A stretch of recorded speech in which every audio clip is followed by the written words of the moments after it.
What's up, my wizards? It's Dev from SBMTG on the YouTube.com down there. You know by now we like magic. And yes, this is Lion from Steven Universe dressed as a Johnny because I have the best wife ever. Best shirt ever, and before you ask, I have no idea where she got it, so sorry about that. But on to the matter at hand. Again, no Aether Revolt spoilers. Again with the no Aether Revolt spoilers from Wizards.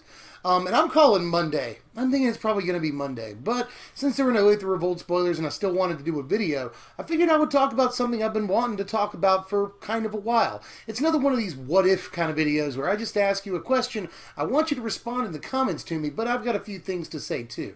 In this one, we're going to ask, what if you could change any one rule in Magic the Gathering? A lot of players have rules that sort of peeve them or they don't understand why certain rules exist, and there's a lot of examples, but I'm going to go over like 4 or 5 different things in this video that I hear a lot about. And real quick disclaimer before I actually launch into things here, just because I may advocate or it seems like I'm advocating for some of these rules changes, I'm actually not. I'm just playing devil's advocate and sort of making the argument for them, even if I may or may not believe in them. So I don't necessarily condone any of these rule changes or anything, and I'm not a total idiot who just thinks you can totally shake everything up and it's going to be fine. None of that. We're doing sort of a thought experiment here. What if you could change your rule? What would the ramifications of it be? And would things end up being net positive or negative? So let's talk. First of all, I got to give a shout out to older players and talk about the 6th edition rules changes, or no more damage on the stack, as it's known. Obviously, this is a really, really old rules change that only very old school players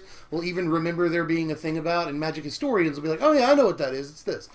Basically, by the way, Modern only goes back to like 8th edition. So, like, this is even further back than Modern. But before the 6th edition rules change, you could put damage on the stack during combat. At least that's how we always put it. And this change made cards like, say, Mog Fanatic, at the time at least, much, much worse. It used to be that you could, swing in with the Mog Fanatic, it gets blocked, and then you can either take out, a 1 toughness creature on blocks and hit the opponent for 1 by sacking the Mog Fanatic, or you could take out a 2 toughness creature on blocks by both doing the damage with the Fanatic and sacking the Fanatic.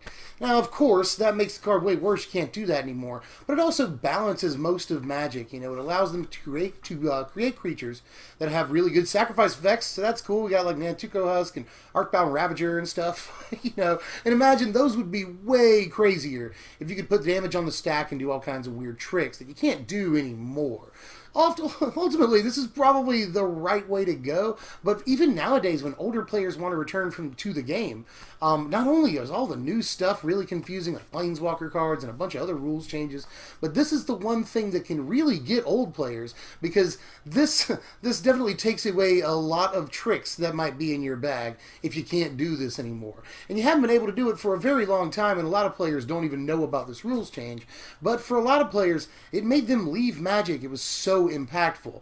Do I think we should bring back the pre-6th edition rules and allow you to put combat damage on the stack? Not at all. I just wanted to shout out this rules change for people who have been crying about it for a long time at this point. But I do want to talk about a couple of things that peeve me specifically as a player. And the first one is the old rule that abilities exist independently of their sources when they're on the stack. This just bugs the crap out of me, and like right now in Standard, there's an issue with this rule, Like if they play an Aetherworks Marvel, for instance, and you go to disenchant it, they can tap it in response and do the thing. That makes sense, but let's say they play the Aetherworks Marvel, they go to tap it, and you respond by disenchanting it. Well, the ability goes on the stack, and even though you killed Aetherworks Marvel, the ability still goes off, and they still find their Emrakul.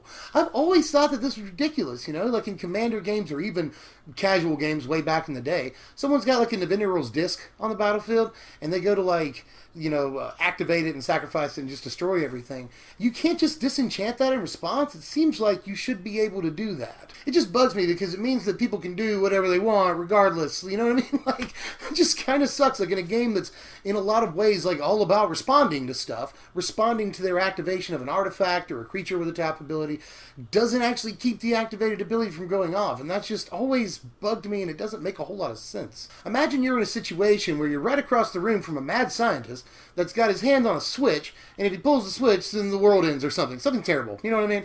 Well, imagine if in every single one of those situations, even if you got to the mad scientist and took him out, he still throws the switch. You can't possibly stop him from throwing the switch. And that's what this rule is. You cannot stop them from activating their ridiculous artifact or tapping their creature for whatever they're tapping their creature for, you know.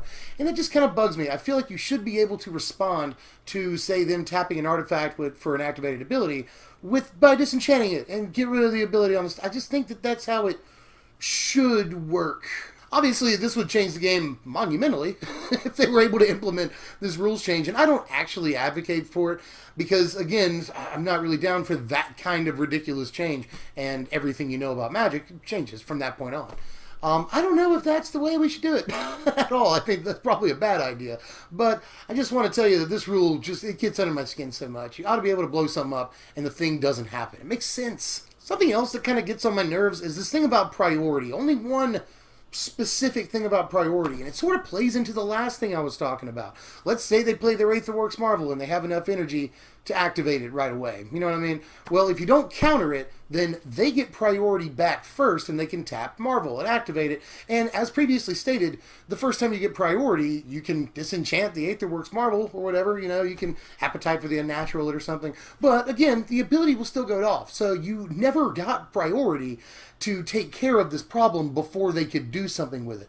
I kind of think that that is sort of an issue. Like, same thing goes with Planeswalkers and stuff. You know, they play their Planeswalker. If it resolves, then priority goes back to that player first. And they're able to say, add loyalty to their Planeswalker or take loyalty off of their Planeswalker. And sure, you can, like, let's say that they put loyalty counters onto their Planeswalker. And you're like, I'll Lightning Bolt your Planeswalker. Well, the loyalty counters will go on first and your Lightning Bolt will very likely not matter in that case. I really feel like, and I know, again, this would shake up the rules tremendously and be a nightmare, so I don't really advocate for this at all, but it just seems like it would make more sense if, you know, you as the defending player got a little bit more choice in what you could do once a spell resolves, I guess is all I'm saying. You know, the spell resolves and priority goes directly back to the player that cast the spell. I just think that there's a step sort of missing in that, sort of, and I don't know what they would do about it. I hope that all my thoughts are coming through clearly on this. This is really shot from the hip. I've just got a couple of things like outlined in a notebook, so I'm just really kind of stream of consciousness here, and I hope it's all coming out clearly. A rule that a lot of players talk about, and so I'm going to bring it up here, even though, like, it doesn't really bother me that much, but I see why it bothers a lot of players, and is confusing for newer players, and that is sort of how the rules work regarding a permanent switching sides of the battlefield, you know? Like, if you steal my creature, and it goes to your side of the battlefield, it has summoning sickness and it can't attack or tap, but you also don't get an enter the battlefield trigger. Now, that makes sense because it didn't enter the battlefield, it just switched sides. But then it shouldn't be summoning sick because it's been out already. It's just like, it's not intuitive necessarily. And I'm not saying that's not how the rules should work. Again, disclaimer on that. I think the rules work fine in this situation. I just think that it's really, really confusing for a lot of newer players because it's, again, not quite intuitive how permanent switching sides of the battlefield work. And the last thing I'll mention in this pretty quick video, I don't think I've been recording for too long here, is something that I've seen a lot of people in comment sections say on all YouTubers' channels regarding new formats. There's been a lot of talk of new formats for the last couple of years. You know, we had tiny leaders. People were hyped about that, but it didn't really go anywhere. Now we have giant leaders, which probably will go the same way. And in the middle there we had Frontier, which really caused a lot of controversy for reasons. We could go into that, but we're not going to right here. So people are excited about new formats, definitely, but people are adverse to this or that, and they want the format specifically how they want it to be. And the number one thing that I keep seeing people suggest is that we limit the number of cards, copies of a card at a given rarity that you can play in your deck. So if there was going to be a new format, I just want to know how many people are down for that kind of thing. You know, a budget format like Pauper, basically. But it doesn't go all the way. And maybe it would be based on what's in Standard or what's in Modern or even what's in Frontier. That could be a possibility too. But the basic idea that I see here, I actually see a couple of different ideas. But one of the main ones is that you can only play like 2 of any given rare in your deck, 3 of any given uncommon, and you get a play set of commons, no matter what you want to do there. And I think that's similar to how they do it on Magic Duels now, but I'm not quite sure. I haven't played Duels since like the 2014 one, the one that you could do sealed draft on. I haven't played since that one, so I'm not really sure. But people are telling me they do something similar to this Magic Duels where you can only have certain numbers of each rarity of a card, you know.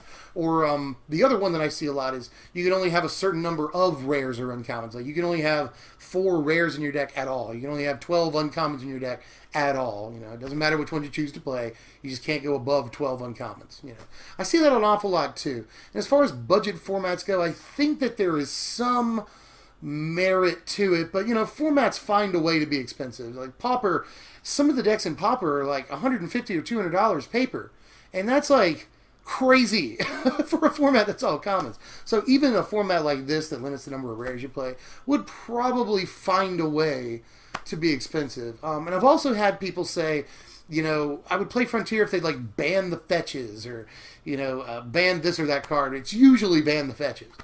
Just because they cost a lot.